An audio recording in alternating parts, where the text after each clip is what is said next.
brought you by Silver Pumps and Motors. Top quality और consistent performance के लिए सिर्फ सिल्वर पंप्स नाम याद रखना. 6 నెలలు సావసం చేస్తే వాళ్ళు వీలవుతారని చెప్తుంటారు కదా. ఇప్పుడు ఇదే తెలుగు తమిళ ఇండస్ట్రీల విషయంలో జరుగుతుంది. ఒకప్పుడు మనకు ఉన్న భయం కాస్త ఇప్పుడు కోలీవుడ్కు పాకింది. అప్పట్లో మనకు కలిసి రాని సెంటిమెంట్ తాజాగా తమిళ ఇండస్ట్రీకి పాకింది.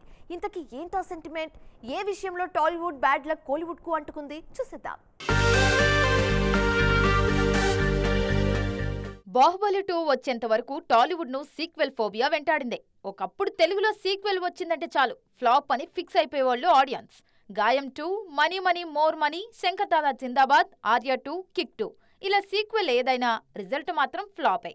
బాహుబలి 2తో ఈ సెంటిమెంట్ మారింది. ఆ తర్వాత చాలా సీక్వెల్స్ హిట్ అయ్యాయి. బాహుబలి 2 తర్వాత సీక్వెల్స్ టాలీవుడ్ కు బాగానే కలిసొచ్చాయి. కార్తికేయ 2, బంగారాజు, టిల్లు స్క్వేర్, పుష్ప 2 ఇలా వచ్చిన సీక్వెల్ వచ్చినట్లు బాక్సాఫీస్ దగ్గర కాసుల పంట పండించింది.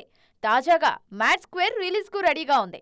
సలార్ 2, దేవరా 2, కల్కి 2 లాంటి సీక్వెల్స్ తెరకెక్కడానికి సిద్ధమవుతున్నాయి. టాలీవుడ్ కు ఇప్పుడు ఎలాగైతే సీక్వెల్స్ కలిసొస్తున్నాయో ఒకప్పుడు తమిళంలో అలా రఫ్ఫాడించేవి కొనసాగింపు కథలు. సింగం 2, కాంచన 2 లాంటి సినిమాలు దుమ్ము దులిపేశాయి. కానీ కొన్నేళ్లుగా అక్కడ సీక్వెల్స్ వర్కౌట్ కావట్లేదు. భారీ అంచనాల మధ్య వచ్చిన స్వామి స్క్వేర్, చంద్రముఖి 2, భారతీయుడు 2, 2.0 లాంటి సినిమాలు ఫ్లాప్ అయ్యాయి. సీక్వెల్స్ అంటేనే తమిళ మేకర్స్ భయపడిపోతున్నారు ఇప్పుడు.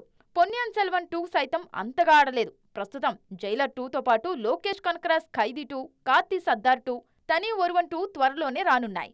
ఇవన్నీ హిట్ అయితే గానీ కాలీవుడ్ కు సీక్వెల్స్ అంటే భయం పోదు. చూడాలిక ఏం జరుగుతుందో.